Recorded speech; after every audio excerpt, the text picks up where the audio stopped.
Time to find out what is happening in the world according to Professor Jeff Stein. It is time for Iowa Almanac, a little bit of Iowa history on this day. And good morning, Professor. And I was just telling Michelle, I'm actually pretty surprised that you're not here in Des Moines with the State of the State happening in about an hour.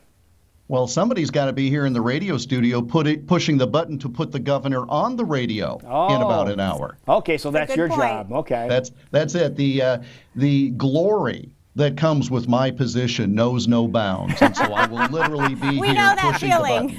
Apparently, I thought you could. But I thought you could relate. We're talking about what's going to be happening here in the state of Iowa. You know, one of the hallmarks of here in Iowa, one of the strong community hallmarks, regardless of its size, is its public library. That seems to be one of the things that communities really surround themselves around. In Iowa, being a state with a high literacy rate, has some incredible libraries, but it could take a lot of effort to get the buildings put up and those books put inside those buildings, right, Professor?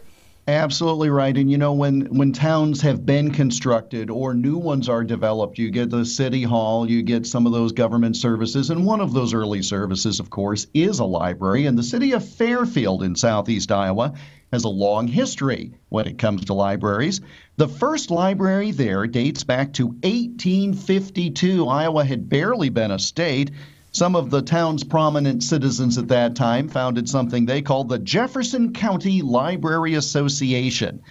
But for the first 40 years, that collection of 500 volumes moved around a lot from one location to another. Then finally, in 1891, Senator James Falconer Wilson, that is a name, isn't it? James Falconer Wilson of Fairfield, approached the Pittsburgh steel industry magnate Andrew Carnegie to ask for help in building a permanent library for Fairfield. Well, you know, Carnegie's name, as we know it, is certainly synonymous with libraries, but you see his name on a lot of older libraries across America. How is this different? Well, Michelle, this is different because Carnegie was known already at that point for funding some libraries, but they were all in places where he had a personal connection. It's either places he lived or places he visited. He had no ties to Fairfield, so this was a bit of a stretch. But Senator Wilson was persuasive, and on January 15th, this date, 1892, Andrew Carnegie pledged $30,000 for a library in Fairfield. Senator Wilson himself donated the land, and the next year, the first permanent Jefferson County Library opened. And it was a pretty good building. That library served Fairfield well for almost 100 years before a new library was built. That was just in 1996.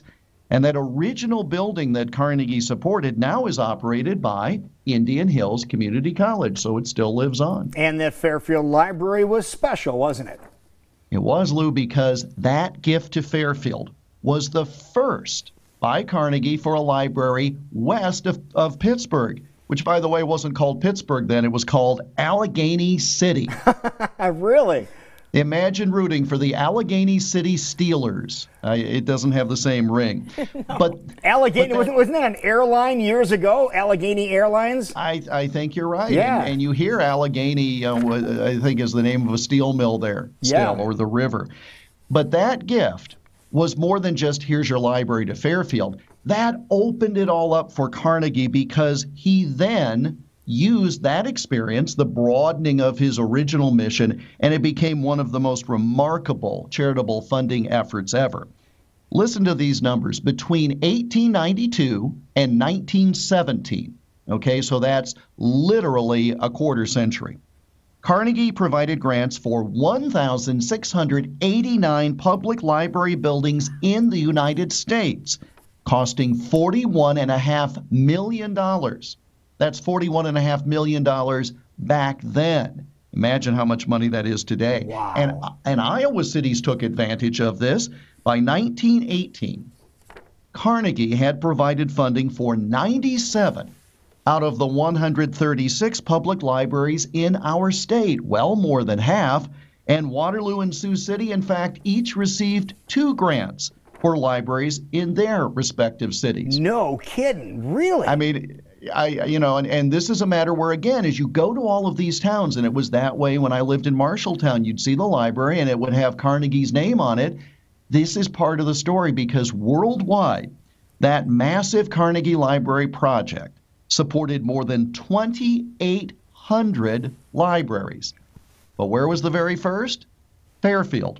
And the project got started on this date in 1892. Wow. It all started here. I love the library. That's one of your favorite places, isn't it? Yeah. Thank you, Carnegie.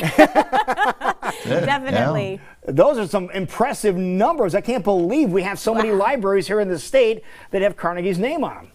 Well, and again, it was a matter of you had to, as the local community, put up a little yourself. Look at the example in Fairfield. Senator Wilson said, I'll donate the land, but we need money for the building. So cool.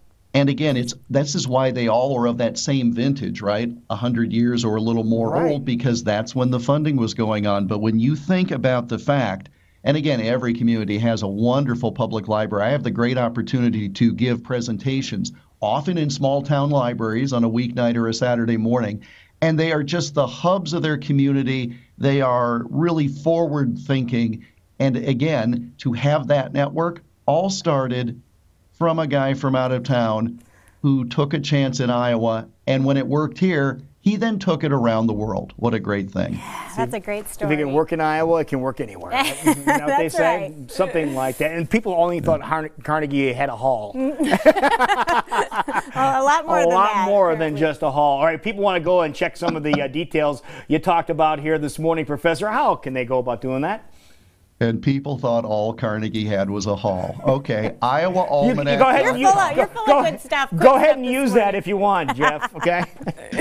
I mean, write that down. I'll use that again. IowaAlmanac.com, Twitter and Instagram at Iowa Almanac. Great job. And, of course, Jeff does tease what's coming up on the Iowa Almanac every morning, bright and early. So before you head off to your workplace, get you a little Twitter message from Jeff. Let's find out what's going to be on the program that morning. Yeah. Hey, I need to know while you're here, do you take requests for stories? The next time I'm on, I have one of this woman. She did these cookbooks, and she was on the radio back in the 1940s, and I'm just curious to know a little bit more about her. So the next time we talk, I'll share some of that info, and you can see what you can dig up on her. All right, you pop me an email, and I bet I may have already heard of who it is. See? What's her first name start with? Well, I'm not Kreskin. I'm not a mind reader here, but I'm saying chances are when you tell me a little bit, I thought you really were in tune to what I'm asking for. Yeah, the bells and whistles will go off. Looking forward to it. Perfect. We'll talk to you tomorrow morning, sir. All right, I'll get my ESPN working by then. Have a great day. Sounds good. It's 8 minutes past.